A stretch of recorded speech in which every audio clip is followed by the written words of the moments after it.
Hi everyone, welcome back to Mastering Change. Today we're talking about something that affects so many people, yet is so often misunderstood: neurodiversity. But not just neurodiversity in the clinical sense. We're unpacking what it means to live as a neurodivergent person in a world that wasn't built with you in mind, and how that constant pressure to fit in can become its own kind of trauma. Our guest today is Katherine Uher, a psychotherapist, researcher, and mother whose personal and professional journeys collide in the most powerful ways. Her story begins with a fight for justice, but it leads to something even bigger: a call to reimagine how we understand difference, trauma, and healing. We talk about the trauma of masking, the myth of normal, and why being misunderstood by the systems meant to support us can leave such a deep wound. Katherine also shares what needs to change in mental health care and how her PhD has helped her reclaim her voice. If you've ever been told you're too much, too sensitive, or just didn't fit the mould, this conversation is going to resonate.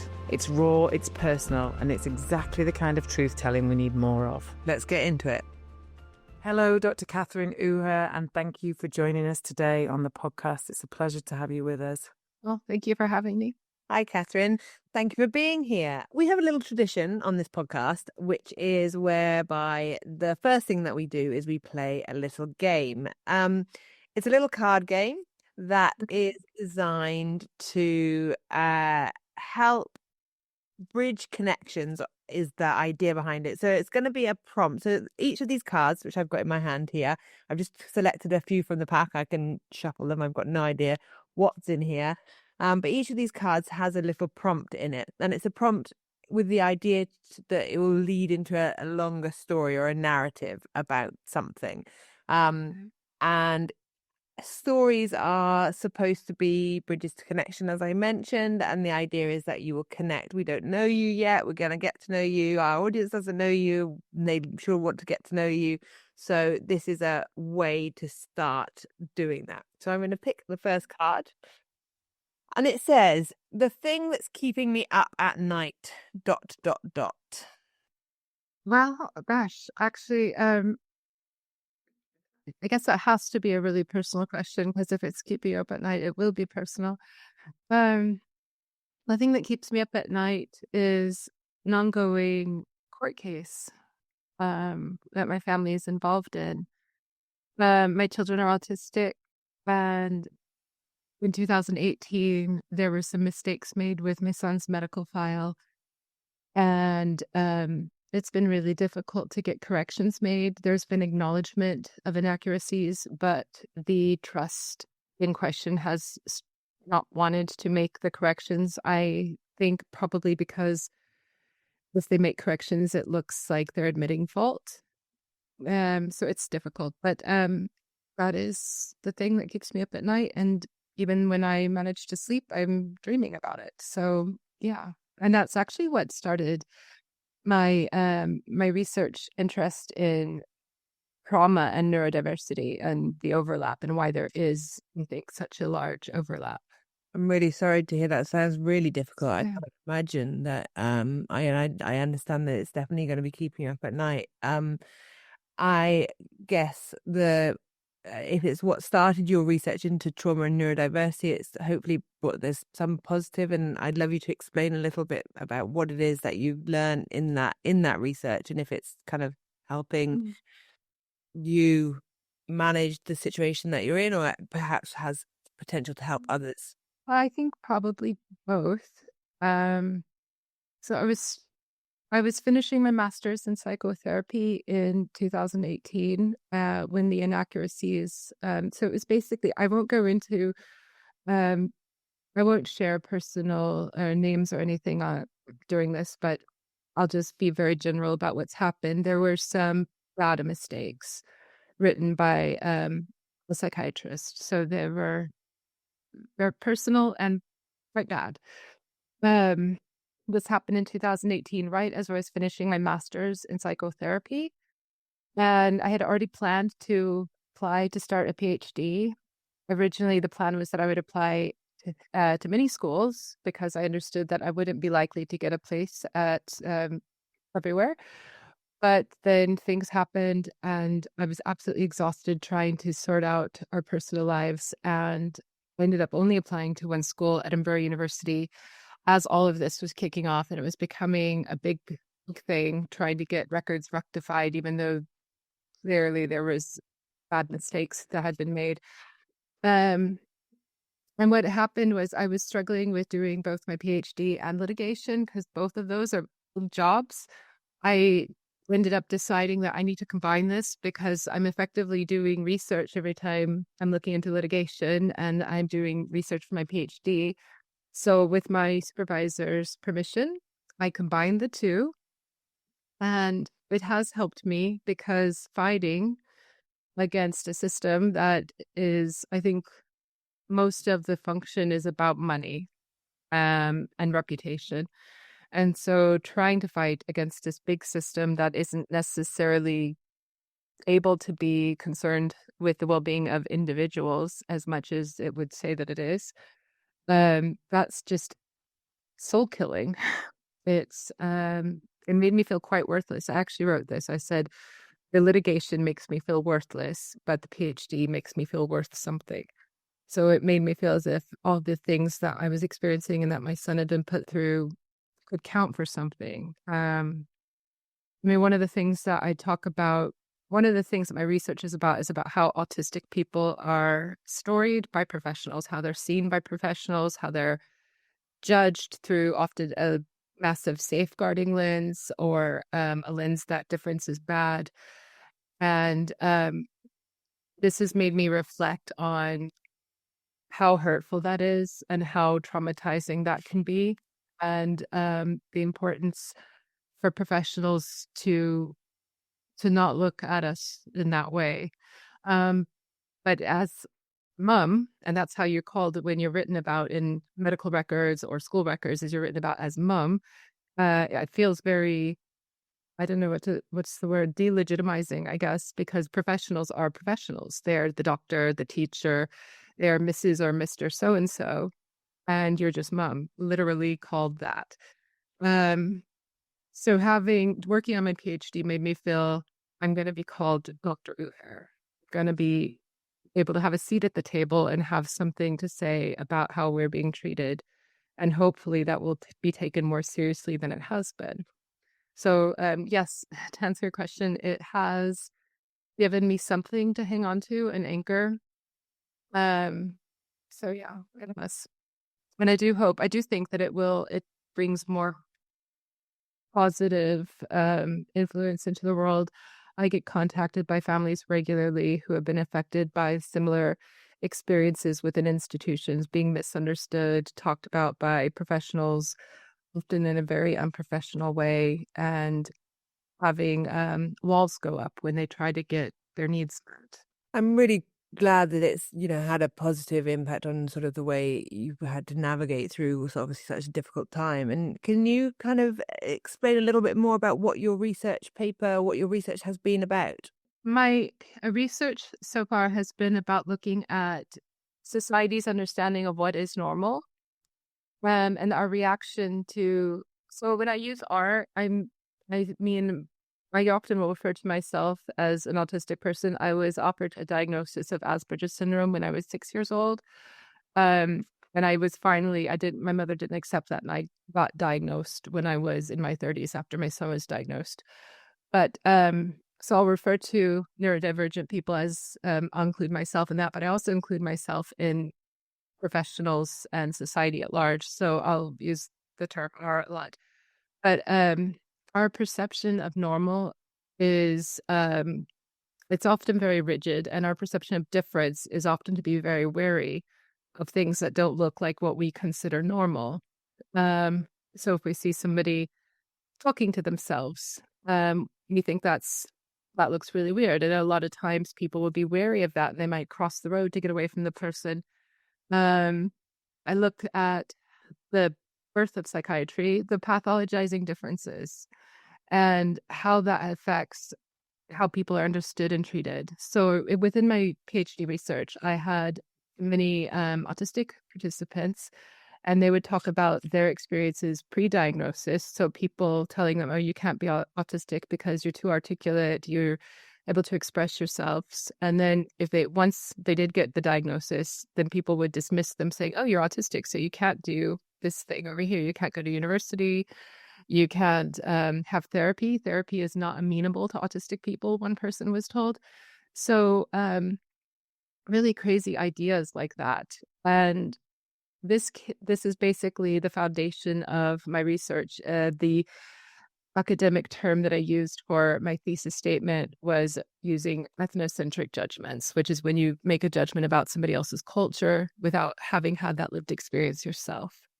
So a good example of that might be a Westerner going to meet somebody in the an Eastern country.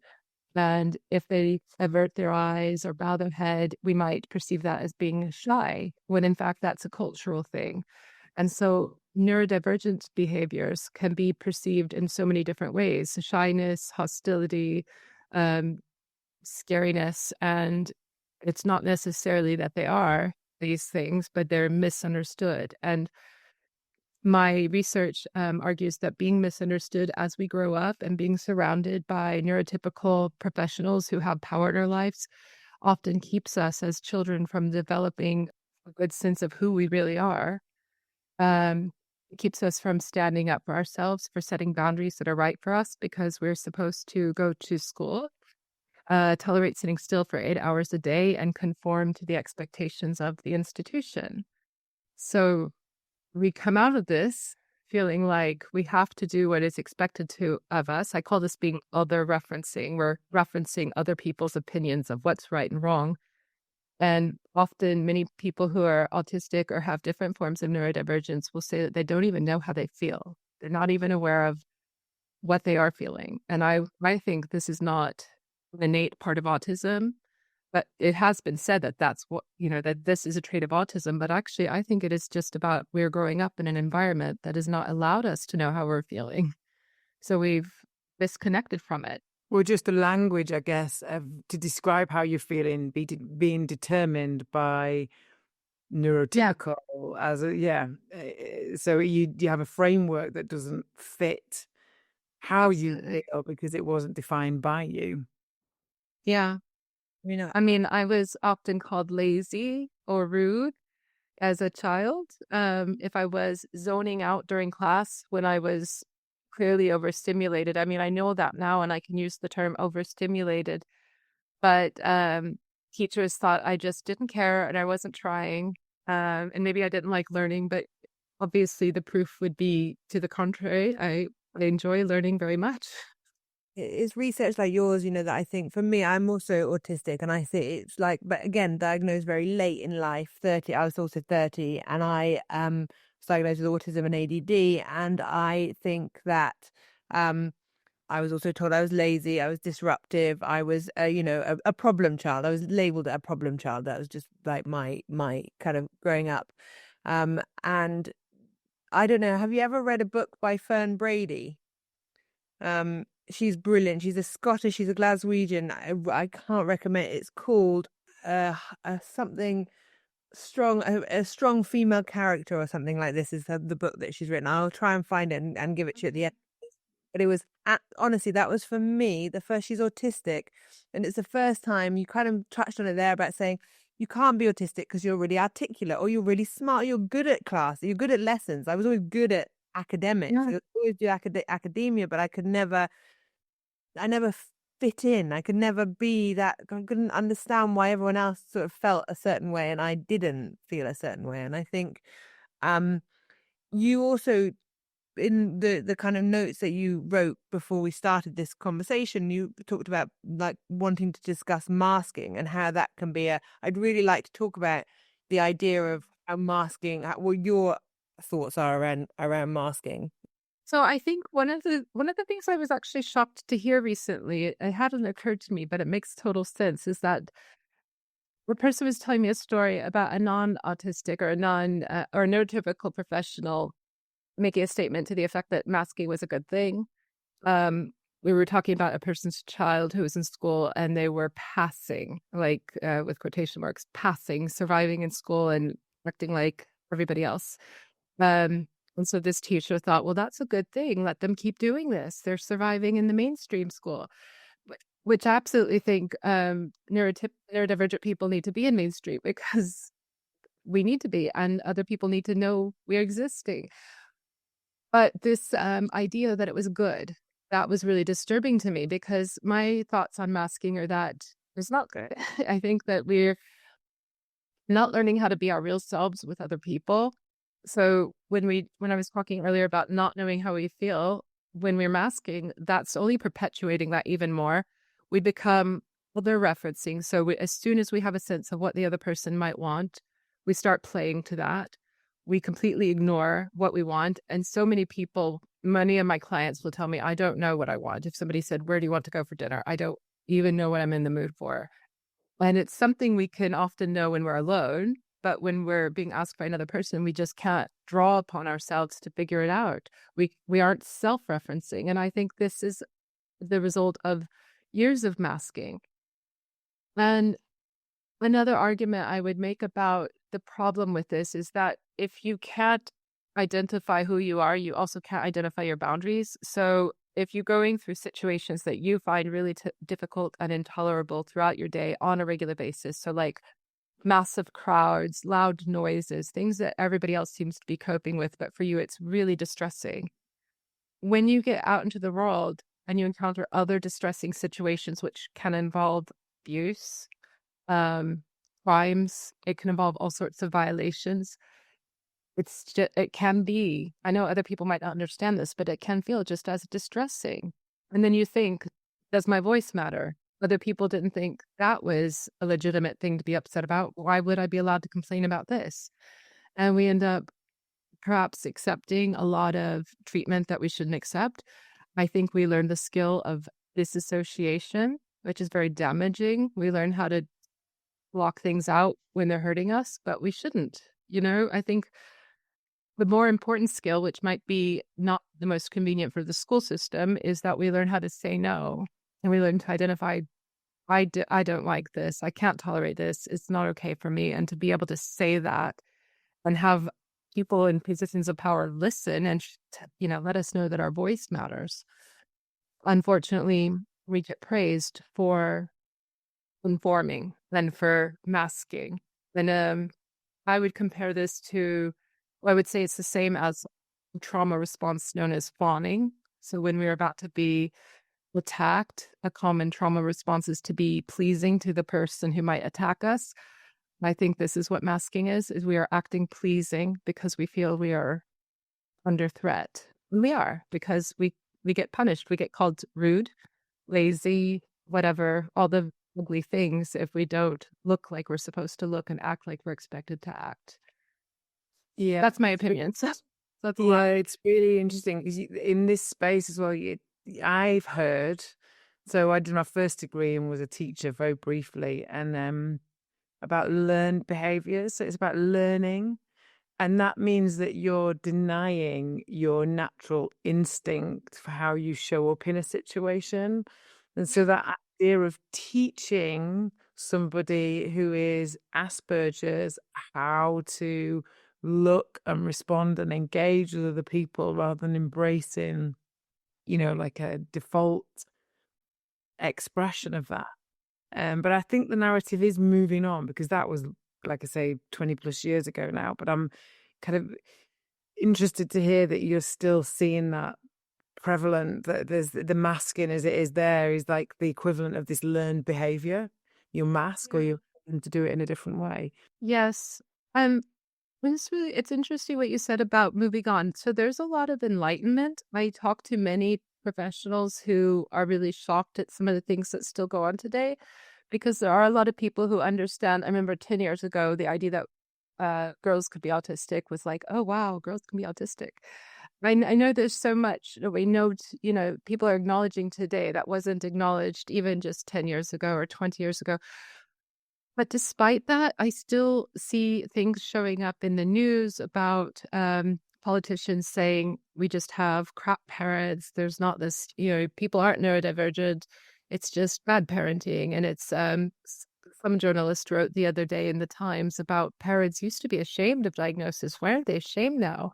Like we should not be different, and we should not entertain any differences that we might have. So even though, yeah, there's a lot of enlightenment, there's still a lot of this old discourse that we're not supposed to be different, we're supposed to fit in. And I think part of the problem, I mean, there's obviously a rise in diagnosis, and more people are identifying with being neurodivergent. But I think part of it is that the idea of what is normal is becoming more and more small. And so there are going to be more and more people are saying, actually, I don't fit into that little circle of what you're calling normality. I am out here. Um, I'm also dyslexic. And one of the things that I would say is I wouldn't be dyslexic if I wasn't required to read. So you have this little thing of normal, and then everything that comes outside of that was going to have some other label outside of normal, some kind of disorder. So I do think we're having a rise in neurodiversity, but I don't think it's crap parenting. I think it's a crap system. Just going to make the reference to Ned Hallowell. You know, he's a commentator in ADD space, and there is this movement towards talking about neurodiversity as superpower. What's your perspective on, I think I can guess, but I'm just keen to get your lens on that it should be celebrated, because if we look at all the innovators and the game changers and the creatives of the world, they would be labeled as out of that core. So I think that it needs to be celebrated. I absolutely do. I think there's plenty of gifts. The only thing I would be wary of is that I also meet people who don't feel as if they have savant type skills. They don't feel as if they're, just outstanding in some way. And I think if we start to say superpowers, then since the message that we're saying all neurodivergent people have, well, a superpower, I think all people, full stop, all people have gifts. And I haven't met anyone who I don't think has a gift. I've met people who don't speak, but are still very gifted in different ways. People who don't do great in academic settings, still very gifted.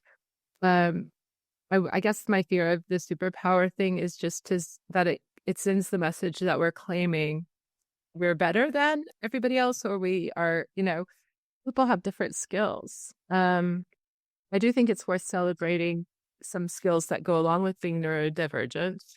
I think many neurodivergent people have a lot of empathy. I think we're very sensitive. I think that's one of the reasons we make great artists and inventors, is because we can see the gaps in things that other people maybe don't see as quickly. But it's also okay not to be a savant or be a superhero. It's okay just to be normal and to not be able to tolerate so much chaos and to have a slower life.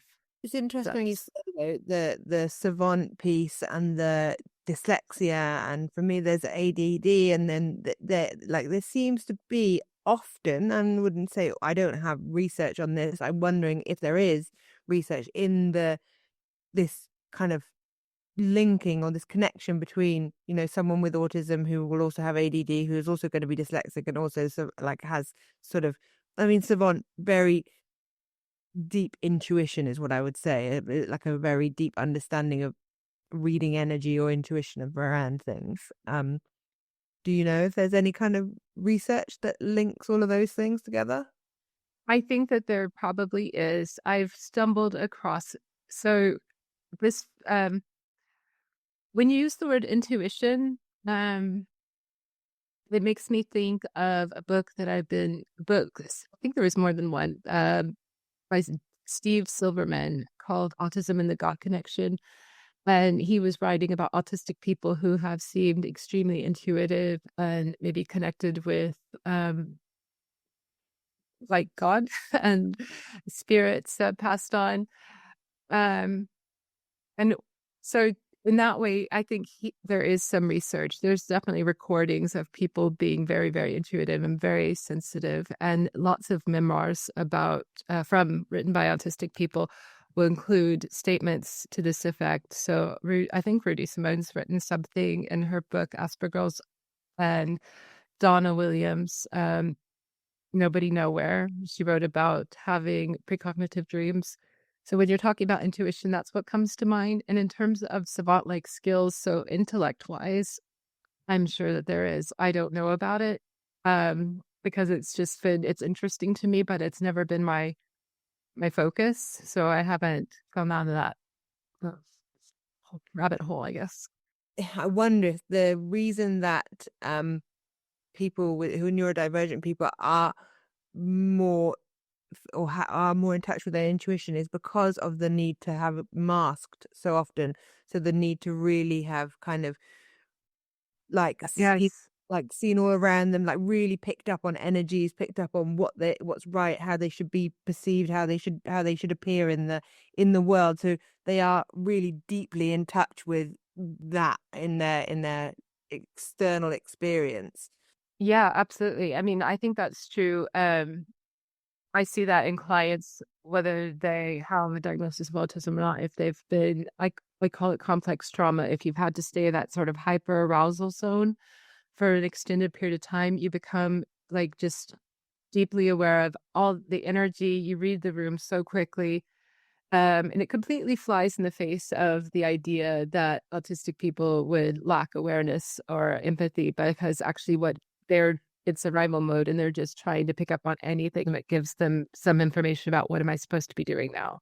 It's what you said. I think you should mention that masking can be traumatizing. Masking is traumatizing, and that in itself, then if someone who's neurodivergent has had to mask, that's because, like, as you say, you've noticed it in your clients that present with trauma.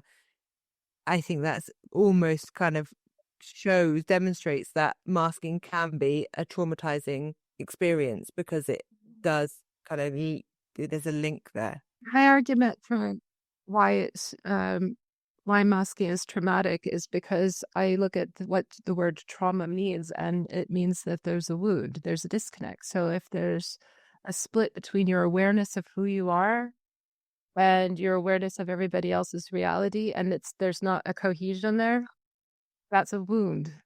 And that's what the word trauma means. So we've literally broken a person when they're doing that. I think it's fascinating. I think the link between neurodiversity and trauma is, really interesting. I think the link between, dyslexia and neurodiversity is also really interesting. Also, throw addiction into there as well. And I'm also fascinated about the kind of link that I'm often see between neurodiversity, dyslexia, ADD, and addiction. So I really hope there are more researchers out there that do more and more research on this stuff, because I think it's really important. And only, like you said, like in the last 10 years ago, girls wouldn't have, been diagnosed with autism. It wasn't a thing. Neurodivergence among women especially, I think, is happening now.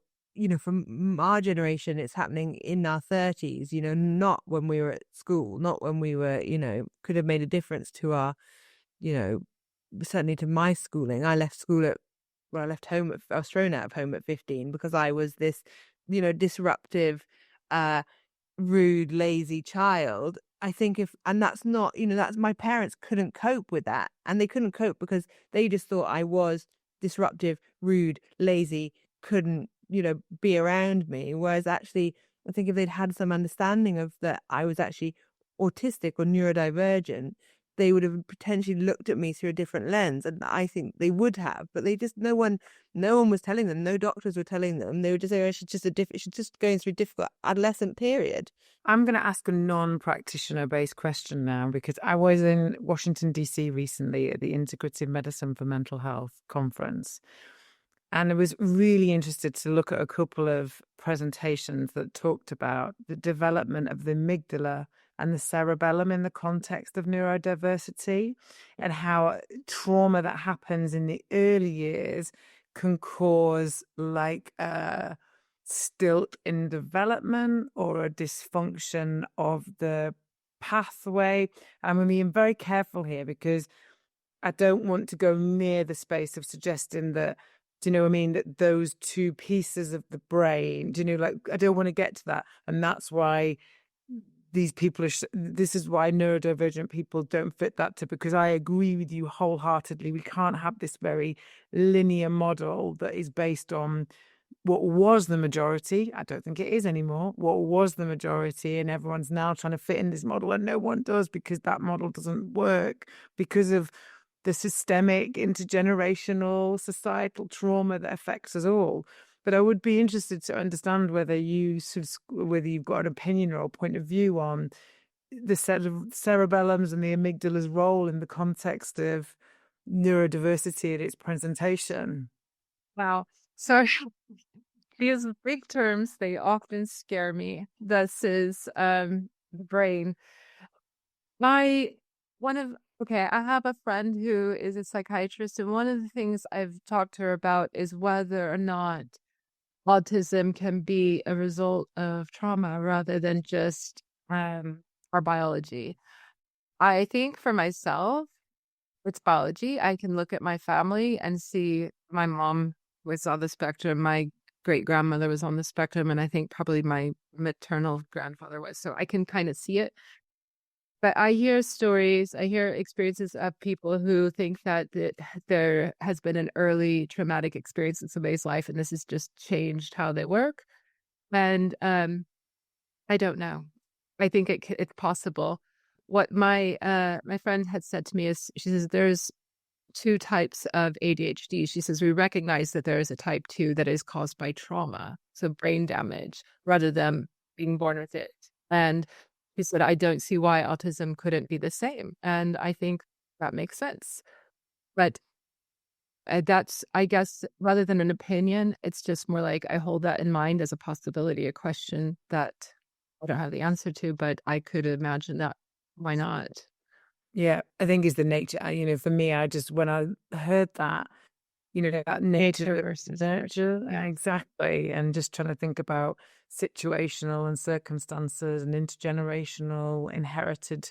There is not a linear, not a black and white thing, because there's so much that can get passed down, and there's so much we still don't understand about brain function. And We do know that trauma kind of changes the structure of the brain, right? We know that there's enough research. Ruth Lanyas has done enough research on it. There's plenty of papers out there. I was just actually writing a post on LinkedIn the other day, or commenting on someone's post about all this research around how trauma can materially change the brain structures, our brain structures. So I don't know if there's been any specific research done on whether the brain structures that have been changed then can lead to neurodiversity. I think you say it definitely can lead to ADD or ADHD. I mean, as you say, I don't see why it couldn't lead. But again, without the research, we won't know. But as I said earlier, I hope that there is more research done into this kind of space and field, so that people do understand it better